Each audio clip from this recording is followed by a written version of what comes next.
Hawkins, Ron Hunt, Jolene Ivy, Albert Slocum, Tanya Sweat, Alonzo T. Washington, George E. McDermott, Jesse A. Peed, and Jonathan White. All of these candidates have been invited to participate in today's forum. And those that are participating have agreed to the following rules. To educate those the most important things in this election are, and truth, justice, loyalty to your oath of office, loyalty to the Constitution, and most of all, loyalty to the Ten Commandments and the rule of law. That has all been lost. That's all in jeopardy right now, where our whole nation is in turmoil, and unfortunately a lot of people might not agree, but if you look at Adolf Hitler's pathway to success, we are on the exact same pathway today. So the people who you are going to vote for will decide whether we become a dictatorship or whether we become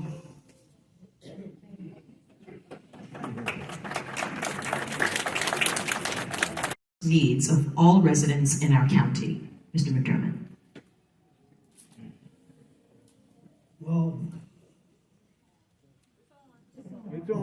Well, right now, government services are corporate government services, and they are not available to 90% of the citizens in Prince George's County, Maryland. I have been saying this for the last 30 years.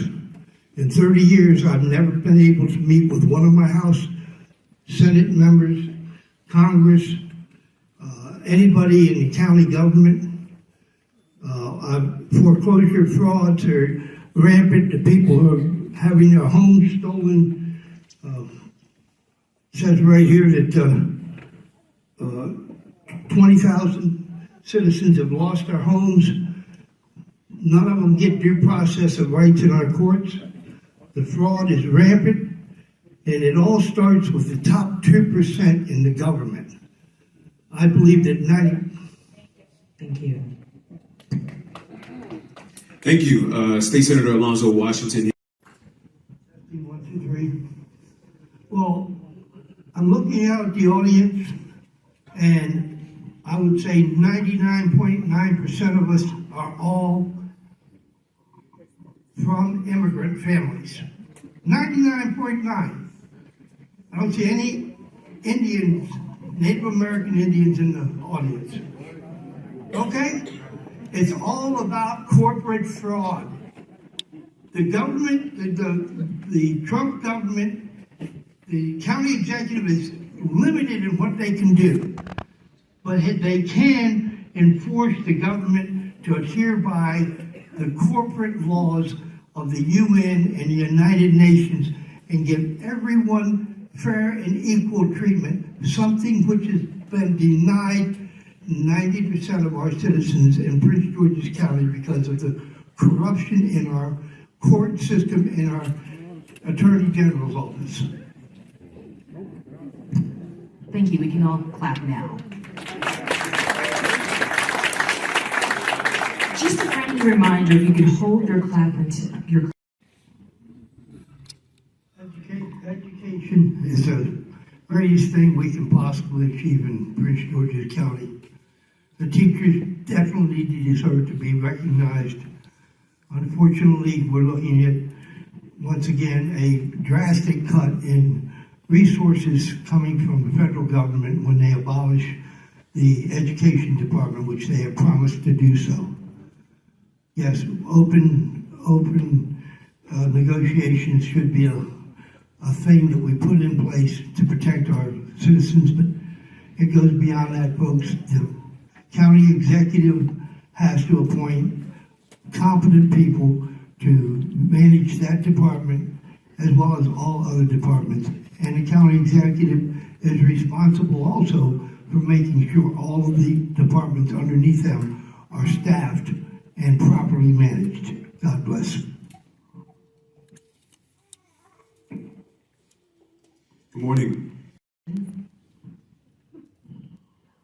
Well, once again, it goes back to the county executive's office, and the county executive is responsible for all the departments underneath him, especially land records, especially the state's attorney's office. Our courts prosecute individual citizens for very minor offenses, but none of them. The budget is so restricted that they're not allowed to prosecute these corporations who violate the law, who steal your titles from your home, who illegally foreclose on your properties, who have do white-collar criminal activities against our elders. Somebody has got to stop this robocalls that are destroying the elderly community in this country. Thank you. Thank you.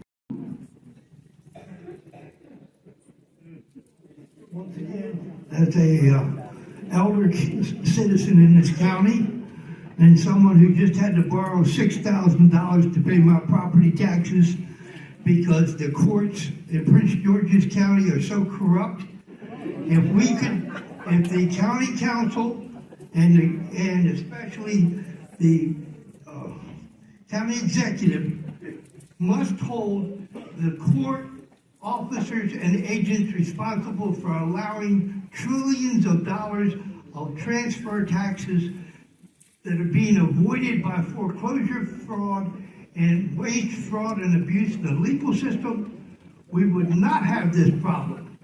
If I were elected, I would direct that happens immediately. Dismiss the state's attorney's office, dismiss them for failure to provide honest services to our citizens.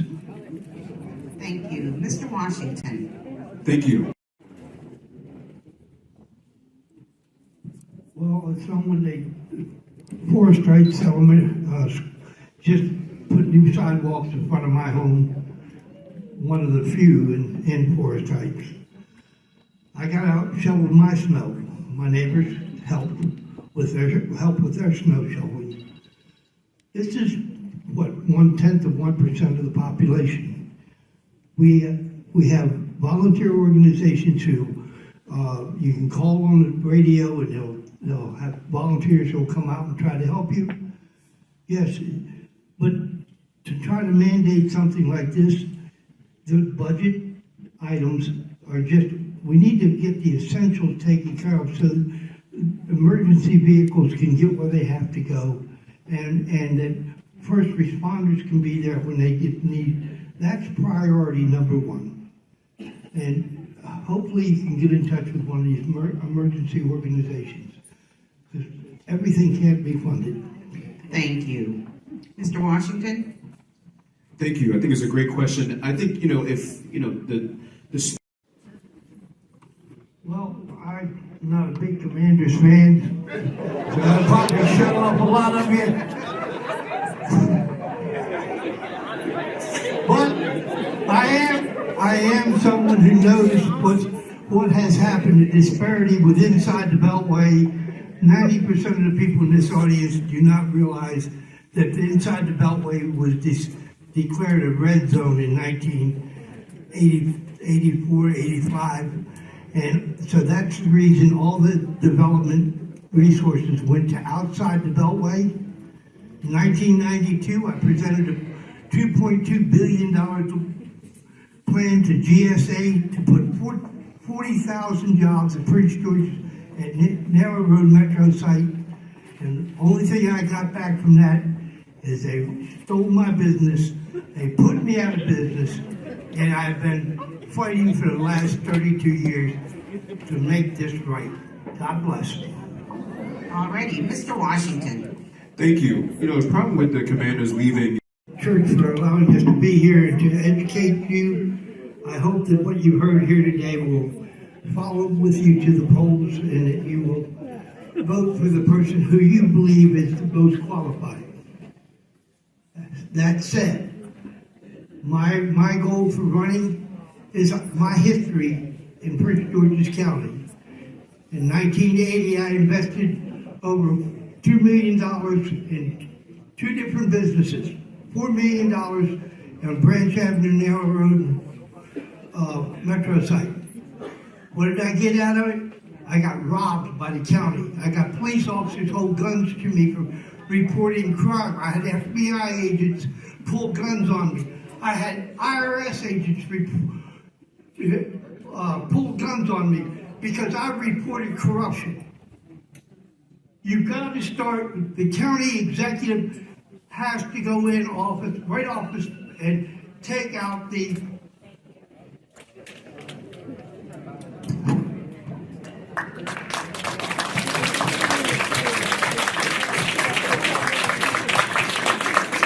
Thank you, candidates, for your energized dialogue.